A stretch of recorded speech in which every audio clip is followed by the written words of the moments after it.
allez bien.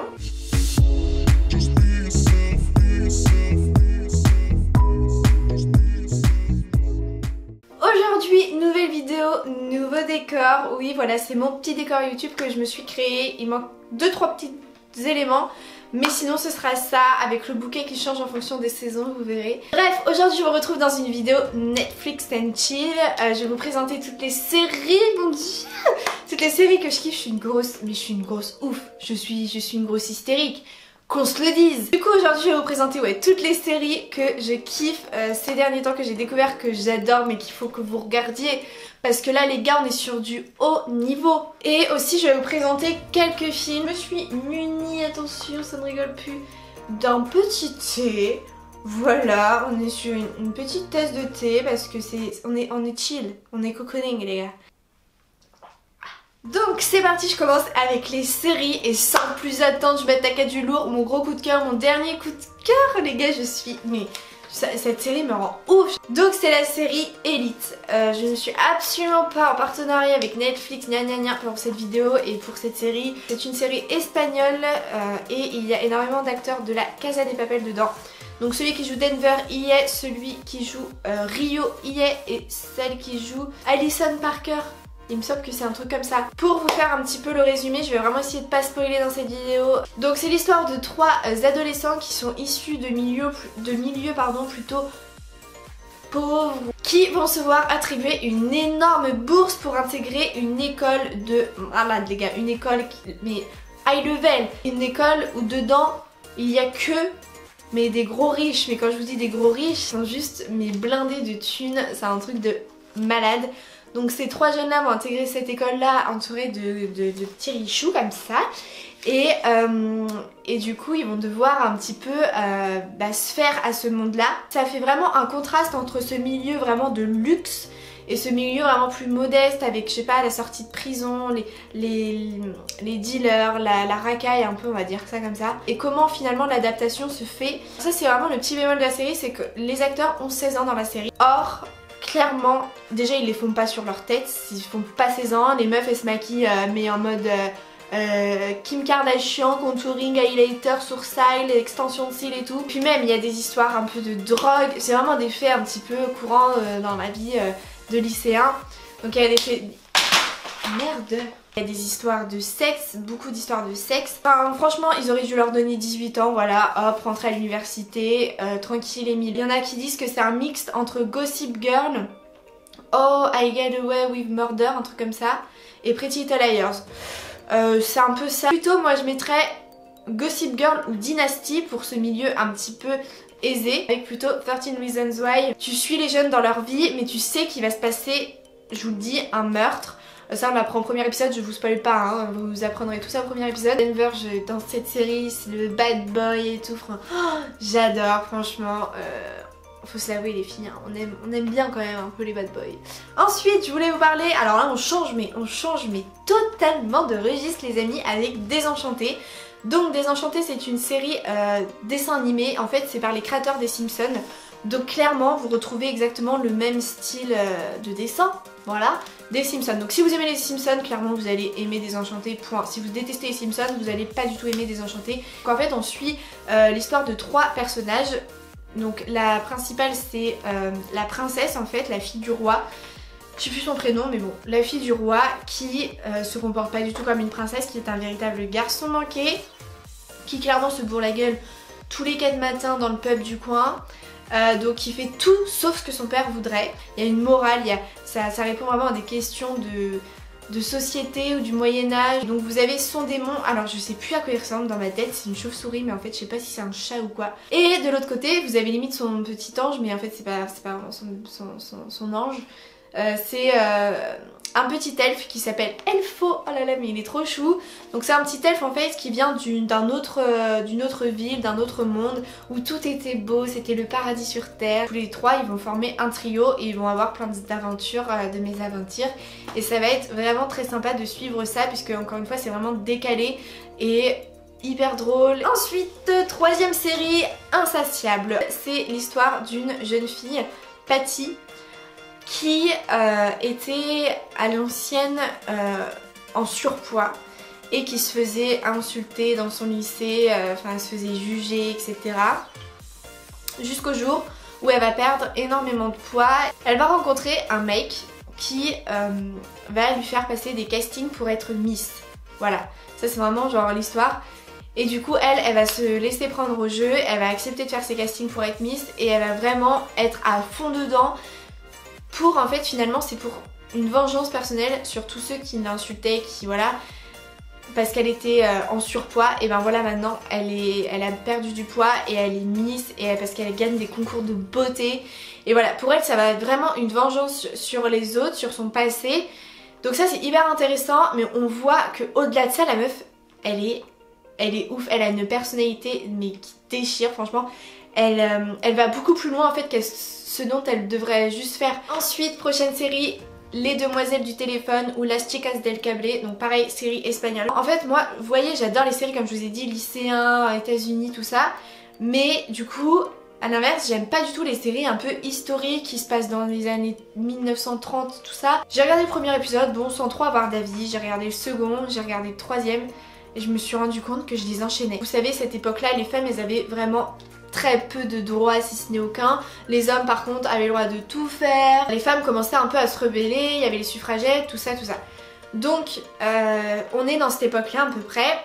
Et vous avez une société de téléphone. Pour passer un coup de fil en fait, tu t'appelais un numéro, t'appelais enfin cette société de téléphone, tu lui demandais de te mettre sur le de te mettre sur le bon câble pour correspondre avec la personne que tu voulais. Vous avez donc celle qui joue Lydia, le rôle de Lydia, qui va atterrir dans cette boîte là pour des raisons bien précises parce que voilà elle est dans des coups un peu foireux. Au final elle va rencontrer des femmes et des femmes qui seront là vraiment par choix et il va se passer plein de choses tant au point de vue de leur vie privée donc avec leur mari, mais on suit aussi leur vie ensemble et comment ces femmes en fait elles vont réussir à faire plein de choses, des histoires d'amour. Alors si vous regardez Las Chicas del Cable, dites-moi si vous êtes plus team Carlos ou team Francisco. Je fais partie de la team Francisco, franchement honnêtement je trouve que ce mec a trop de charme, il ressemble vraiment trop à Ken dans Barbie. Et donc dernière série les amis, je voulais vous parler de Good Girl. En fait c'est aussi le genre de série que quand tu termines un épisode tu te sens limite obligé de commencer le deuxième. Et du coup la saison 1 étant pas très longue, je l'ai regardée en même pas 24 heures. Voilà l'histoire de 3 femmes qui sont amies, qui sont meilleures amies, donc 2 sœurs, enfin 2 sœurs et une autre fille, qui ont toutes des vies très différentes, qui sont très opposées les unes des autres, mais pour autant qui s'entendent trop bien. Et justement le fait qu'elles aient des univers différents, il y en a une qui est vraiment qui vit n'importe comment, vous avez l'autre la mère de famille un peu comme Brie de Camp dans Desperate Housewives. Vous avez l'autre qui est la modérée je dirais, qui m'a préférée. Elles vont se retrouver toutes les 3 dans une histoire de gang, d'argent, de casse, de braquage. Elles vont avoir un coup de folie, elles vont avoir toutes des dettes, des problèmes, des dépenses à résoudre vite. Mais en fait après elles vont se retrouver coincées dans des histoires de gang parce qu'en fait elles savaient pas où elles mettaient les pieds. C'est hilarant parce qu'elles sont tellement pas faites pour ça qu'elles se retrouvent là-dedans et forcément elles se posent des questions, elles font des trucs et t'es en mode mais MDR, enfin franchement c'est trop drôle. Donc voilà pour les séries. Ensuite je voulais vous parler de quelques films. Donc le premier c'est Toc Toc, c'est aussi un film espagnol si je dis pas de bêtises. C'est une comédie donc ça je voulais vraiment vous en présenter une parce que le reste ça va être presque que des films d'amour. Plusieurs personnages, plusieurs personnes, plusieurs acteurs qui sont tous très bien choisis au passage, qui ont des TOC. Donc ils vont tous voir un psychologue, le même psychologue pour voilà, arranger leur TOC. Et en fait ces gens-là vont tous se retrouver dans la salle d'attente au même moment puisqu'il y a eu un gros quiproquo, ils ont eu le même rendez-vous à la même heure avec le même médecin, tous en même temps. Tout le film se passe dans la salle d'attente. Ça peut paraître un peu chiant comme ça mais je vous jure que c'est trop bien. Parce que du coup ils vont être confrontés les uns aux autres à leur TOC. Vous comprenez ou pas? Du coup c'est un délire mais de ouf parce qu'ils sont tellement mais... C'est un truc de malade leur TOC qu'ils ont, c'est un truc de ouf. Je me dis mais heureusement que j'ai pas ça parce que franchement c'est invivable. Et la fin est épique. Je voulais vous parler de XOXO. C'est l'histoire d'une femme qui a un travail assez pointu et dans le cadre de son travail elle doit aller à Ibiza pour un repas de presse. Ses copines sont tout sauf ce qu'elle est. elles sont vraiment déjantées. Donc ces deux copines vont lui dire bah écoute on vient avec toi, on va s'amuser, c'est Ibiza. Et elles y vont et forcément vous vous doutez bien que ce serait pas drôle sinon, bah ce soir là où elles vont sortir en boîte, et bah il va se passer certaines choses de ouf. Vous voyez Ibiza c'est vraiment les soirées DJ, sunset, nanana. Donc le DJ de ce film est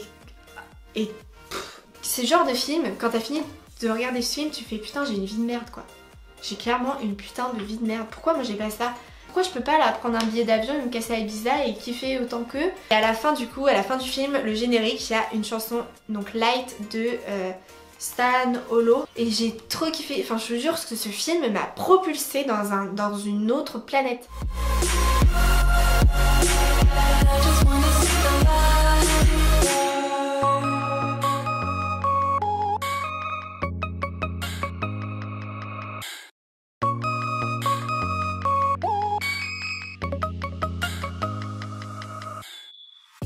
Et quand j'ai écouté cette chanson et que je l'ai chasamée et que je l'ai réécoutée, je me suis dit cet artiste, je vais aller le voir mixer. Je vous raconte cette histoire parce que c'est quand même un truc de malade. J'ai vu qu'il passait à Paris cet été.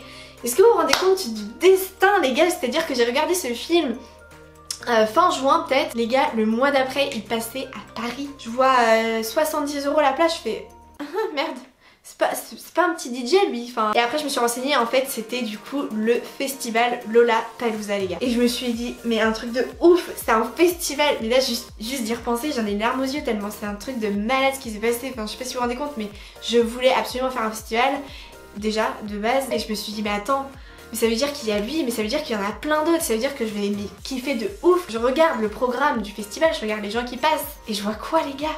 Je vois qu'il y a Dua Lipa que je m'étais aussi promise d'aller voir en concert, Nekfeu, il y avait Vald, il y avait Zara Larsson, il y avait Dadju. Les 2 jours c'était 170 €. C'était super cher quoi, enfin j'avais pas prévu cette dépense d'un coup d'un seul. Et je me suis battue pour être invitée dans ces moments-là. Faire jouer les réseaux. J'ai pas eu de réponse, je pense qu'en fait je m'en suis prise trop tard. Mais j'ai participé sinon à tous les concours que j'ai vus du festival. Est-ce que ce serait pas un autre signe du destin? Mais j'ai gagné 2 places pour ce festival pour les 2 putains de jours. Donc vous voyez comme quoi le destin, franchement je veux dire ça existe. Je voulais vraiment vous raconter cette histoire là parce que ce film, tout est parti de ce film. Il y a le vlog qui est disponible sur ma chaîne hein, si vous voulez aller le voir. Voilà, par contre trop déçue au festival, il n'a même pas chanté Light. Stan Holo là il a chanté, il a pas mixé. Et du coup pour terminer je voulais vous parler donc de 2 films d'amour. On aura fini cette vidéo. Donc à tous les garçons que j'ai aimés, vous l'attendiez n'est-ce pas? C'est un film d'amour qui se passe vraiment dans le cadre encore une fois lycéen, états-unien, campus de malades. Les acteurs sont incroyables. Il y a Janelle Parrish, si je dis pas de bêtises, celle qui joue Mona dans Pretty Little Liars. L'actrice principale est magnifique, les garçons dans la série sont trop beaux franchement. Je suis en couple mais c'est pas parce qu'on est au régime qu'on doit pas regarder le menu, n'est-ce pas? C'est l'histoire d'une fille qui avait écrit pendant son enfance des lettres, enfin pendant sa vie, des lettres en fonction du garçon qu'elle aimait à l'époque, mais elle les avait jamais postées et un jour ces lettres vont fuiter, donc il y en a 5 garçons différents. Les garçons en question vont être au courant de tout ce qu'elle pensait d'eux, donc ça va foutre un peu le bordel et du coup voilà, il va y avoir des histoires d'amour, des histoires de rancœur, des histoires de trahison. C'est trop beau, c'est trop cucu, hein. Franchement c'est très cucu. Mais ça se regarde trop facilement et par contre pour les gens qui sont pas en couple franchement ça te fout le blues hein, je pense. Et le dernier dont je voulais vous parler c'est Sierra Burgess is a Lover. Donc ça c'est aussi un film d'amour, c'est l'histoire d'une fille qui s'appelle Sierra. Et cette fille là en fait elle va être en surpoids, être clashée par des gens de son lycée, notamment la bomba du lycée. Une morale qui est trop bien, enfin franchement il donne confiance en soi ce film. Et au final tu te rends compte que les apparences ça sert à rien, enfin les apparences sont trompeuses, tout simplement. Voilà pour ça, j'espère sincèrement que je vous ai fait découvrir des séries et des films. Dites-moi vous, vos séries et vos films du moment, les choses que vous avez kiffé dans les commentaires, c'est fait pour ça. Et moi je suis toujours intéressée par des nouvelles choses. J'ai jamais autant kiffé faire cette vidéo sur Netflix. C'est la première fois que je kiffe autant vous parler de mes coups de cœur.